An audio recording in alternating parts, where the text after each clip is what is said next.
Howdy! Welcome to Aspire Mountain Academy. I'm Professor Curtis, your instructor for this course in Introductory Statistics. In less than 10 minutes, this video describes the different standard model types typically used in nonlinear regression analysis. Let's get started. So, there's basically 5 different model types that are considered generic when looking at nonlinear regression.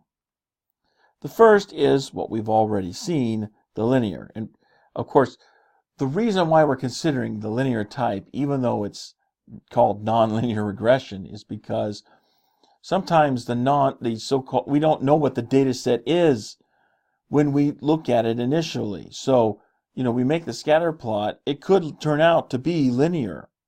It could turn out to be nonlinear. We don't really know from the start. So we have to consider the linear as a possibility. Then the next model type that is generically considered is the quadratic. Then we have the exponential, the power function, the logarithmic function. So these 5 are essentially the ones that we're going to be looking at. These are the generic model types we're going to be considering when performing nonlinear regression analysis. Here's some practical examples for each of the different model types.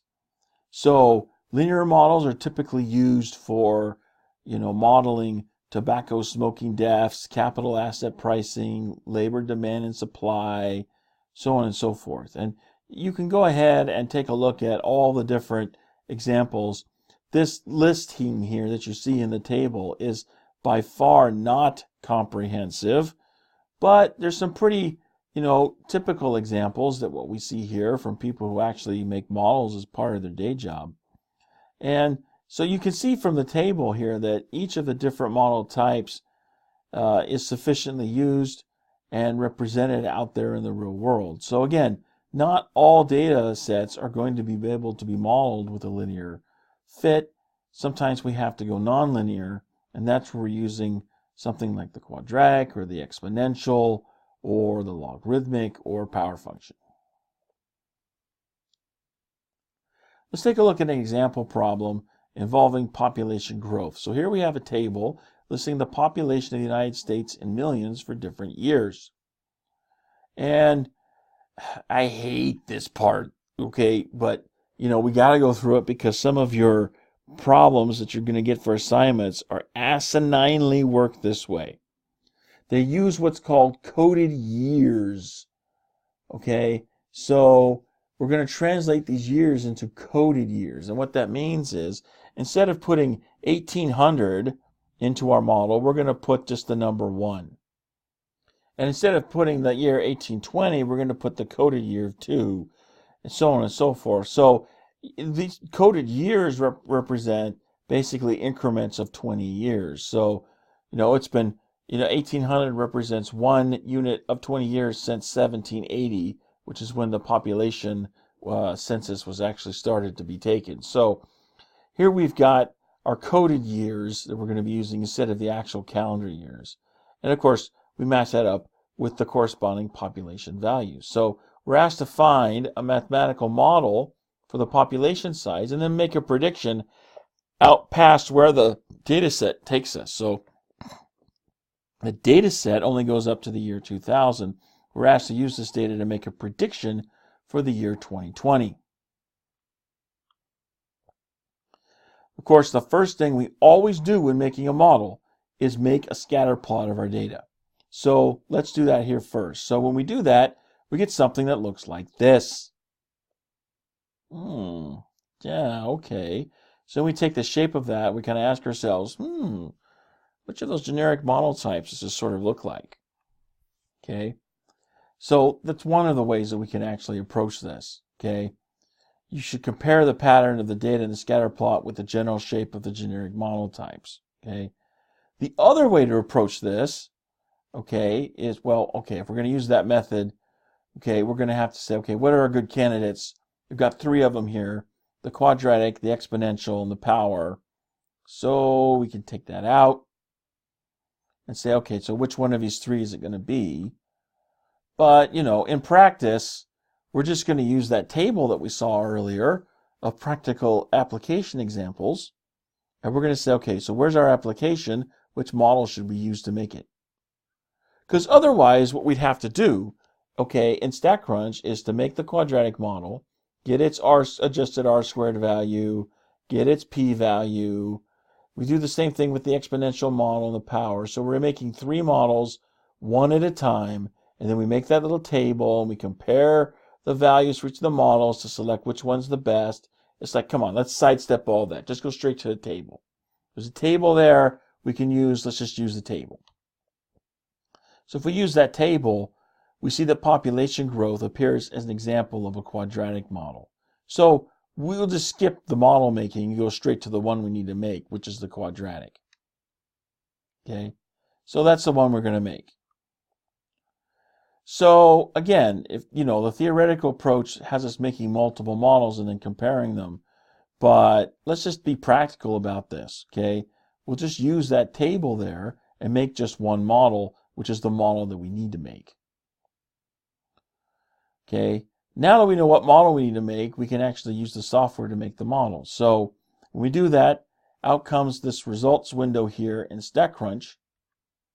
We see our model listed right up here at the top of the results window. The parameters estimate table lists the coefficients that are in that model. Notice the numbers are the same. And again, I like using the parameter estimates model when I'm putting numbers in those form fields in the homework assignments or whatnot, because it's just easier for me to see the numbers there so I can avoid making a mistake. So when all said and done, here's the regression model that we're going to be using. It's in the quadratic form, so it's nonlinear. And now that we have the model, we can use it to make a prediction for the year 2020. Now, if this model had been made user-friendly, we wouldn't be using these contemptible coded years. But because we're using coded years, we have to convert the year that we want to use for a prediction into a coded year, and that's the number we put into the model. Okay, so because we use coded years, we have to convert our independent variable before we can actually use it in the regression model. That's why I say this is not user-friendly.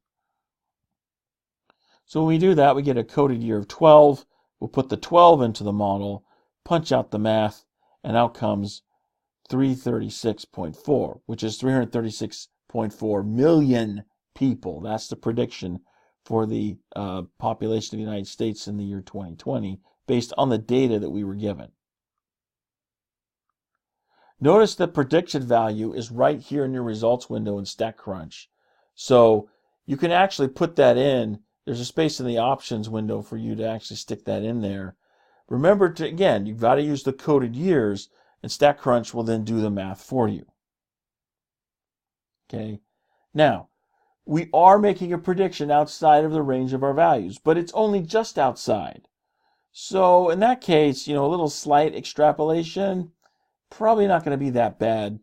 We're going to be pretty much, well off with that because we're just outside the range. I wouldn't go much farther than that. So I wouldn't trust a prediction value of, say, like 13 for coded years.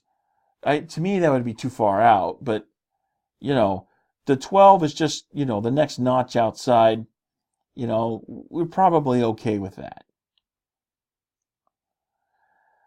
We really should be making a more user-friendly model, though. So in the real world, make sure the models you make are user-friendly.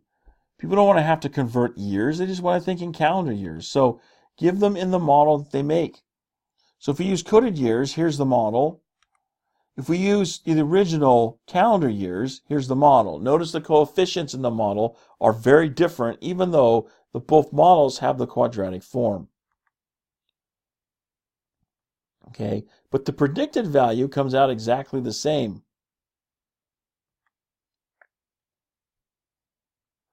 So, it just makes sense to use the more user-friendly model. Okay, there's no need to, translate your data that you want to use.